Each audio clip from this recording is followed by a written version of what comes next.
Welcome back to my channel Ratna ত্রিভুবনে সবাইকে স্বাগত। আজকে একটা ছোট্ট ব্লগ ভিডিও নিয়ে চলে আসলাম তোমাদের সামনাসামনি। সকালবেলা সব কাজ সেরে স্নান সেরে দেখো জামা কাপড়গুলো কেচেছিলাম, কেচে এখানে ঝুলিয়ে রেখেছিলাম। জলগুলো একটুখানি ঝরুক, নাহলে বাইরের দিকে মেলতে গেলে না জল পড়বে, যে কারণে সবাই আবার চিপে চিপে মেলবো। প্রথমে এই ফ্রকটা মেলার চেষ্টা করলাম বাইরে, তারপর দেখলাম না, ফ্রকটার থেকে জল পড়ছে, বাইরে কারোর মাথায় পড়বে, ওই জন্য ফ্রকটা আমি ভেতর দিকে মেলে দিলাম। আর বাদবাকি জামা কাপড় সব চিপে চিপে বাইরের দিকে মেলে দিচ্ছি। মেলতে অনেক সময় লাগে, নিচু হয়ে নিচের দিকে রোদটা পড়ে তো নিচু হয়ে মেলতে হয়, মেলতে অনেক সময় লাগে।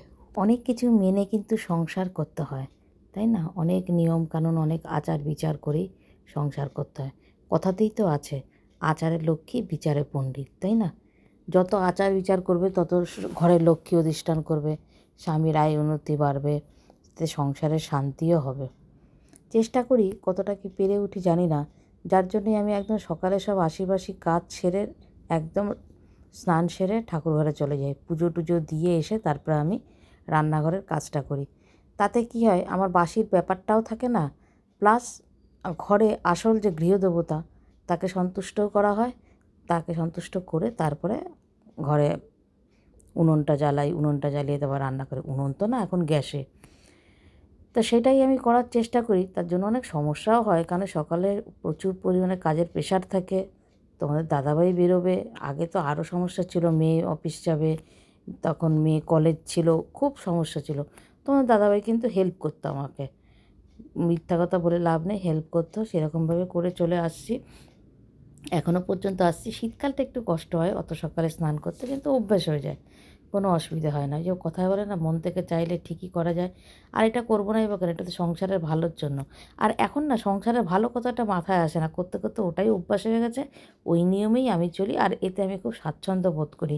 ওই সারাদিনে খেয়ে দিয়ে তারপরে পুজো দেবো, বা সারাদিনে সবার খাওয়া হয়ে যাবে তারপরে ঠাকুর বসে থাকবে তারপরে পুজো দেবো, ওটা না আমি পারি না। আমার যেন খুব মনের মধ্যে কেমন লাগে, যে যার জন্য আমরা বেঁচে রয়েছি, যার জন্য আমরা দুবেলা দুমুঠো খাচ্ছি, যার জন্য সব কিছু হচ্ছে, আর তাকেই বসিয়ে রাখবো, ওটা আমি পারি না। আর যার কারণে আমার একটুখানি হলো, কষ্ট হলো, সেই কষ্টটা আমার, ওটা অভ্যাস হয়ে গেছে, একটা এখন কষ্ট বলে মনে হয় না, তাই না?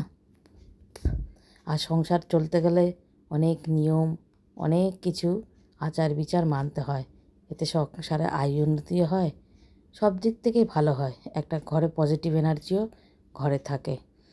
সেটার জন্যই এগুলো মেনে চলার চেষ্টা করি। তোমরাও সেটা করবে, তাতে ভালো হয় সব সময়।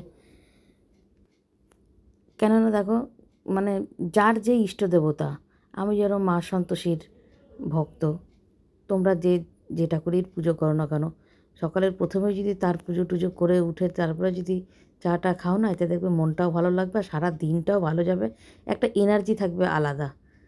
তো সেই কারণে ওটা করতে করতেই না আমার ওটাই অভ্যাস হয়ে গেছে, সেভাবেই চলি। আগামী দিনগুলো তো যেন সেভাবেই আমি চলতে পারি।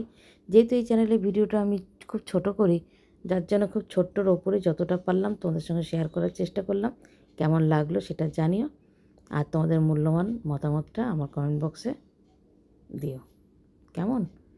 তাহলে ভিডিওটা আজকের মতন এখানেই শেষ করছি। টাটা, ভালো থেকো, সুস্থ থেকো, হাসি খুশিতে থেকো, যতটা যা পারো এগুলো মেনে চলার চেষ্টা করো, কেমন?